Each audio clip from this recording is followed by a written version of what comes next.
In the middle of the night, in a locked and empty room, the printing press started running. Nobody was in the building, so no one could have touched it, and yet the sound of iron machinery grinding through the early hours of a Toronto night was heard clearly and repeatedly by the people who lived inside the house and could find no explanation that satisfied them. They tried, though. They looked around and they checked everything. And then they quit, walked out, and refused to go back. There is a particular kind of haunting that resists easy dismissal. It's not the vague feelings of unease that come from old houses and overactive imaginations. Not the shadows and peripheral vision that turn out to be curtains. The haunting of Mackenzie House in Toronto resists dismissal because it was witnessed by multiple families over multiple years, reported to the press while it was even still happening, documented in two of Canada's most established newspapers in 1960, and has never been explained by anyone who has examined it seriously. William Lyon Mackenzie, not to be confused with Mackenzie King, was Toronto's first mayor, a Scottish-born newspaper publisher, a political firebrand, and the architect of the failed Upper Canada Rebellion of 1837, an armed uprising against the colonial government that ended in disaster, forced Mackenzie into exile in the United States, and left him a broken man in many of the ways that matter most. He returned to Canada years later under amnesty, resumed his newspaper work with the same furious energy that had defined his entire life, and died in 1861 in the narrow brick townhouse at 82 Bond Street that his family had given him in his final years. Over time, the house passed through several hands. Decades accumulated. Toronto changed around it while the building sat quiet, Victorian, in its narrow lot on Bond Street. In 1950, the property was acquired by the City of Toronto and opened as a historical museum. A preserved slice of mid-19th century life with Mackenzie's personal effects, his furniture, his books, and in the basement, his printing press. The press that he had used to produce a newspaper that had, in many ways, tried to start a revolution. And with the museum came the caretakers, families who lived on site in the upper floors of the building to maintain and protect it. This was standard practice, and it seemed, at the time, perfectly reasonable. It did not remain reasonable for long, though. The first family to serve as caretakers at Mackenzie House arrived with no particular anxiety about the building. It was a historic property, old, certainly, with the particular atmosphere that Victorian-era structures carry. Had that sense of compressed time and accumulated presence that comes from rooms that have held great many lives. But atmospheric is not the same as frightening, and they settled in. Then the sounds began. Footsteps. Not the settling creaks that old houses produce in cold weather. Not the structural sounds that buildings make as temperature changes work through the timber and brick. Footsteps. Purposeful, rhythmic, ascending the stairs at the rear of the building in the early hours of the night. Climbing from the ground floor toward the upper levels where the family slept. Footsteps that stopped when investigated and left nothing behind. No open doors, no disturbed objects, no presence that could be seen but clearly, repeatedly, and unmistakably heard. The printing press in the basement was worse. The press was iron, heavy, Victorian in its construction. The kind of machine that requires deliberate physical effort to operate, that doesn't simply move on its own, that cannot be confused with ambient mechanical noise.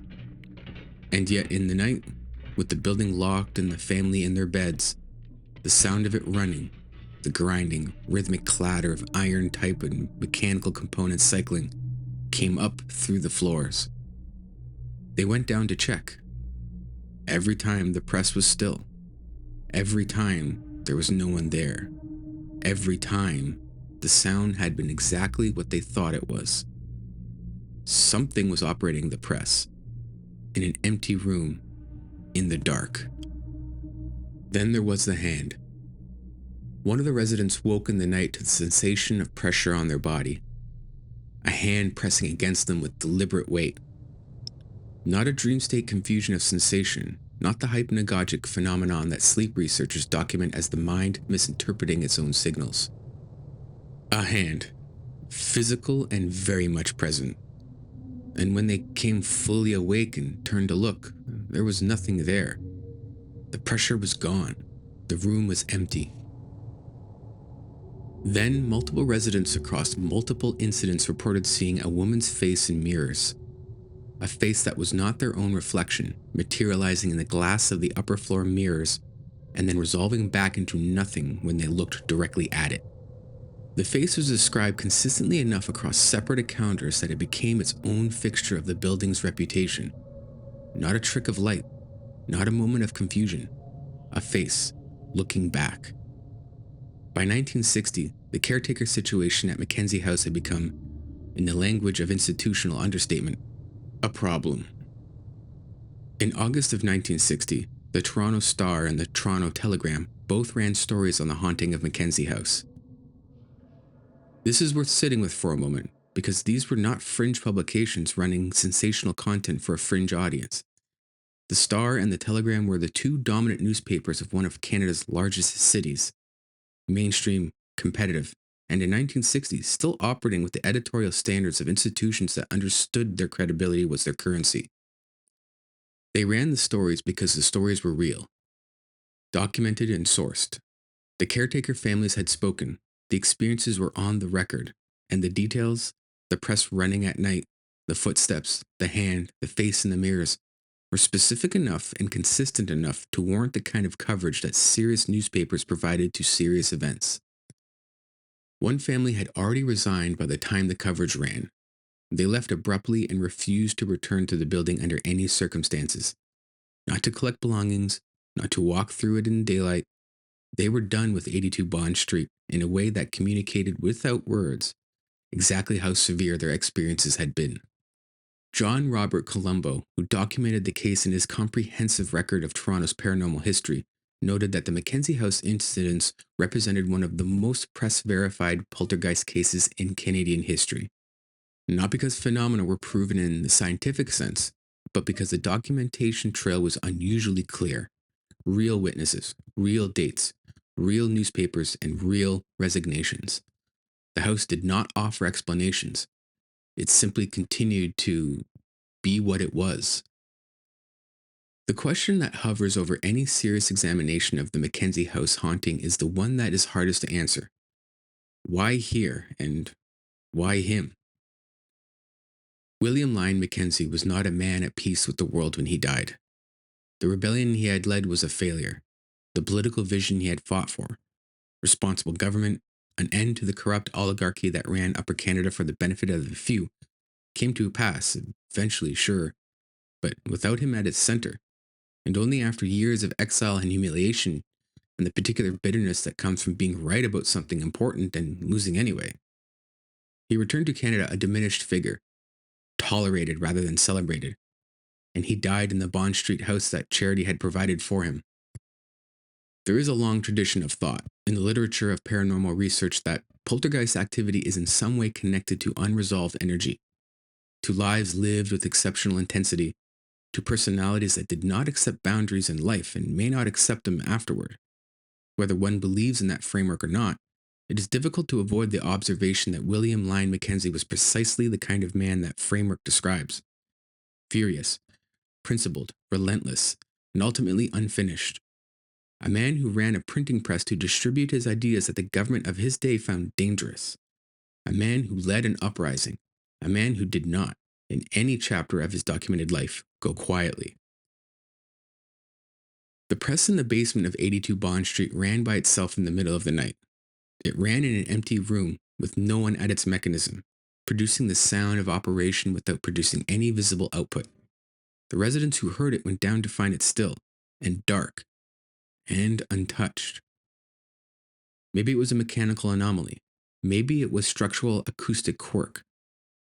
Maybe it was something that doesn't fit neatly into either of those categories. Something that the families who experienced it and then walked away from in the middle of their employment had already concluded was beyond their explanations. Mackenzie House is still a museum. It's still at 82 Bond Street in downtown Toronto. Still dressed as it was in the mid-19th century. Still containing the personal effects and furniture and books of the man who died there. The printing press is still in the basement. Visitors are welcome during operating hours. Some of them, in the years since the 1960 coverage, have reported their own experiences. Sounds, sensations, the particular quality of atmospheric unease that the building seems to generate independent of anything its curators have arranged. The museum acknowledges its reputation with the measured language of historical institutions. Careful, factual, neither dismissing nor confirming. The caretakers are no longer residential. The City of Toronto no longer asks families to live in the building overnight. No official explanation has been offered for what the families experienced. The newspaper archives remain accessible. The testimonies are part of the public record, and the printing press sits in the basement of 82 Bond Street. Quiet now, in the daylight hours when visitors walk through. What it does in the early hours, in the dark, when the building is empty and locked and the city around it moves through its night outside, that remains, as it always has been, shrouded with mystery and unanswered questions that the record leaves behind. William Lyon Mackenzie spent his life demanding to be heard, and some evidence suggests he hasn't entirely stopped.